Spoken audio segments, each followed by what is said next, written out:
In today's episode, guys, we're going to be talking about ACL rehab for hockey players. I've worked with a couple of hockey players recently through this process. It's obviously a very challenging and difficult time for players, having a long time out from injury, a long time out from playing hockey. So just wanted to give you an overview of essentially how we approach rehab, how we use a framework, what the kind of criteria would look like, and then what that process looks like from early stage to end stage rehab, and what the kind of criteria would look like for success at various different points.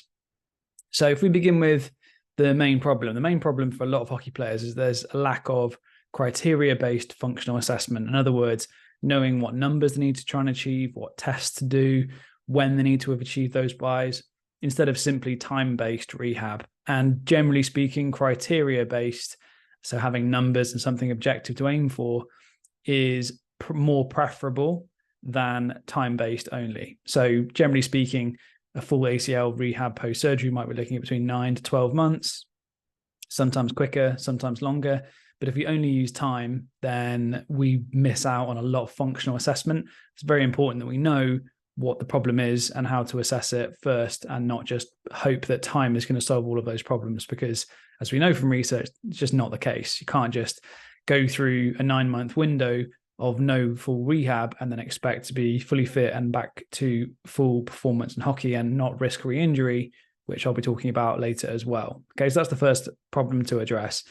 Generally speaking, it's a lack of criteria-based assessment. So players don't know what tests to do, what scores to get, what success looks like, when they should be achieving them, when to progress, when success has been reached, and then ultimately what successful rehab looks like as well. So I'm going to talk you through a framework called the Melbourne ACL rehab sort of framework. And the reason why we use that is because it's objective, it's research-based, it's evidence-driven. And so we know that what we're taking players through is research-informed. It's not just hoping that it's going to work. It's not just guesswork. We know exactly what we're looking to achieve, why we're looking to achieve it, and it's all very individualized because of that. So what we use is the Melbourne ACL guide, and this has been created by Cooper and Hughes, some physiotherapists from Australia. It's a really, really comprehensive guide, taking players through early stage to end stage rehab, giving objective markers to achieve, and it complements this idea of having a time-based timeline as well. So you might be working around, say, a 9-month window, 12-month window, whatever that is going to look like for the individual. But then having this as a framework just ensures that the exercises we give are aligned with the assessments. And once we've done the assessments, we know what individually should be being done, so that everyone's got a really clear idea of what they need to achieve, when they need to achieve it, what exercise they should be doing, how much of an imbalance there is between left and right, for example, and that injured versus uninjured side, and then what we can do about that later. Okay, so it's a really comprehensive guide to use. And there are 5 phases. So we've got, first of all, recovery from surgery. That's in the acute phase, really, post-surgery, trying to reduce swelling, trying to reduce pain and effusion. And the reason why that's so important is achieving full range of motion is going to allow for functional movement later. So without that, it's really difficult to do much else. We've then got strength and neuromuscular control, and that provides the foundation upon which we can build running drills, change of direction drills, all that kind of thing.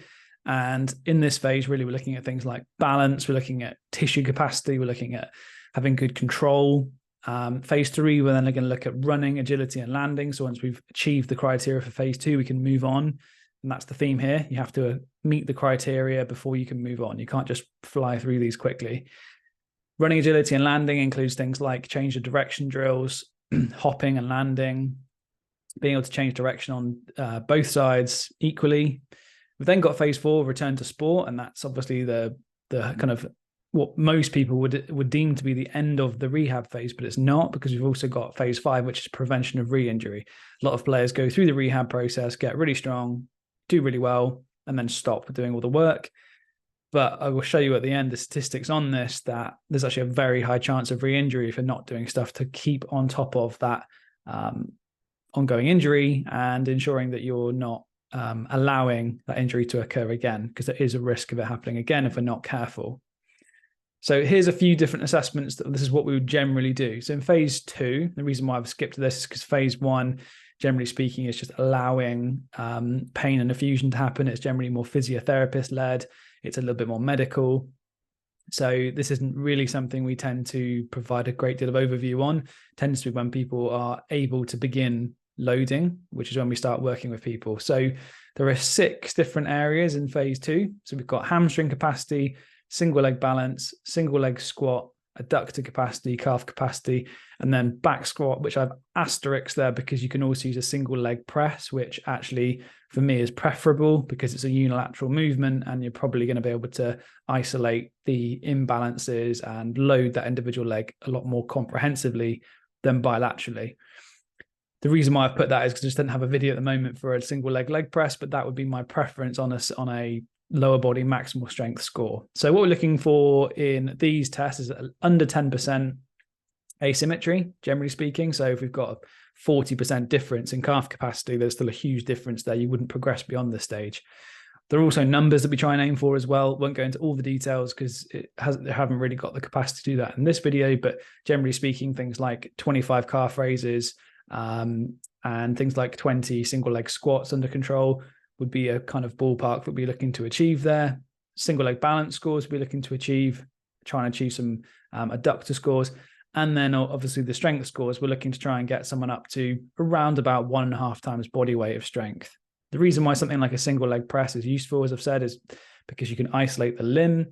You don't have to worry about any other joints or mobility issues quite as much, and you can just load through functional range really, really effectively. So that would probably be my preference in phase 2. So if a player or a client at this stage can do the hamstring bridge score, the balance squat, adductor calf, and single leg press or back squat scores, met all of those criteria, then we move on to phase 3. But if someone isn't able to achieve these and we've done a phase 2 assessment, they're not quite there, we'll just generally ease back, try and address the problems that have kind of popped up, solve them, and then move forward at that kind of phase. Once they've been achieved, we're then into phase 3, looking a little bit more dynamic now. We're looking at things like single leg hop under control, a triple hop, still doing single leg squat scores and single leg press or back squat scores, but the numbers have got higher.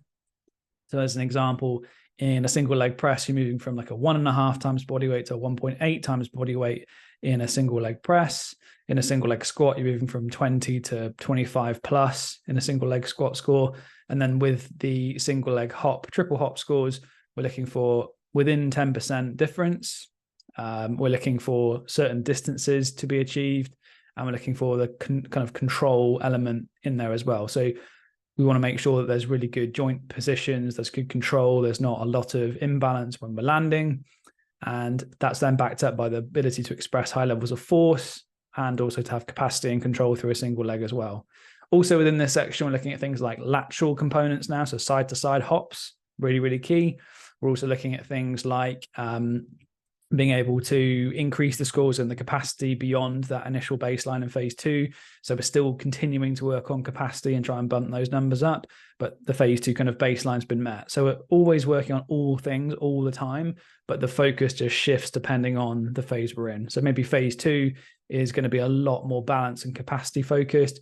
Phase 3 is going to be a lot more single leg hopping, landing, controlling focused, but we're never going to stop the capacity element in there as well.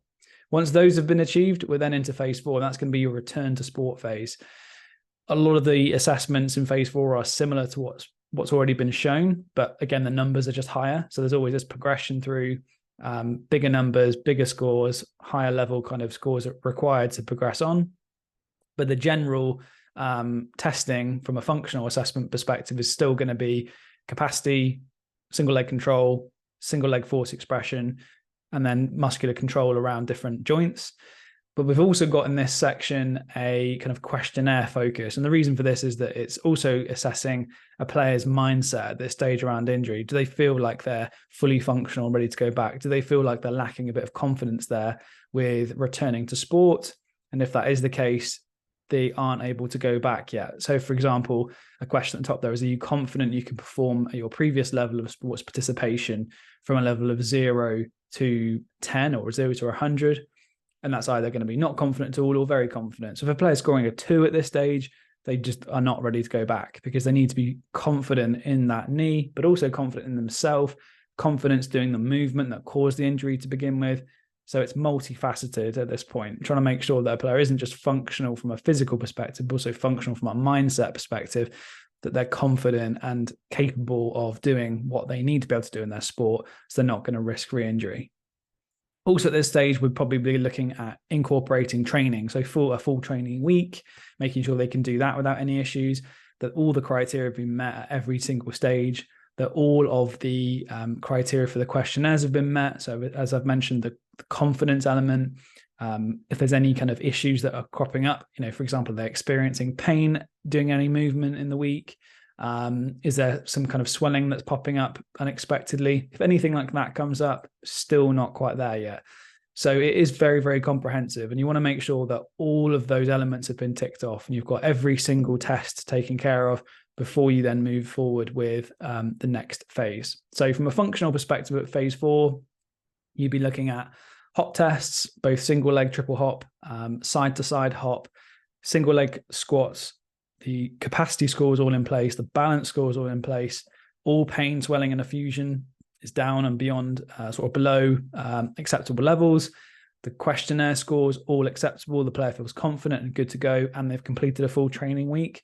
That's the point at which you can have good degree of confidence that a player has met the criteria. This is where the time component comes in, though, because if these scores have been achieved in, say, five or 6 months, which would be unlikely, but let's say it did happen, there's still a risk because of the time component. And research would generally say that 9 months is probably more likely to be a typical time frame, but there's still symptomatic or still can be problems after about a year. So if we're trying to rush through this process, the risk is also going to be greater. A player may feel good to go back and they may be meeting functional assessments, but there is also the time component to consider, which is that it can't be too quick, because that would also put players at risk as well. And the risk is this, which is prevention of re-injury. So the key at phase 5 now, which is they've gone back to sport and, we want to make sure they're not going to get injured again, is you want to avoid re-injury following the lengthy rehab period, because the risk is higher. So in one paper, what they found was there's a 38.2% chance of re-injury, so re-ACL injury, in those players who failed return to sport criteria versus a 5% risk in those who passed. So as you can see on the right-hand side there with the graph, the thick line is the knee injury risk months after return to sport, and the dark line is those who failed assessments. Okay, so you can see the risk is they're pushing 40%, even 18 months, 15 to 18 months post-return, versus the dotted line, which is the risk for players who pass the criteria.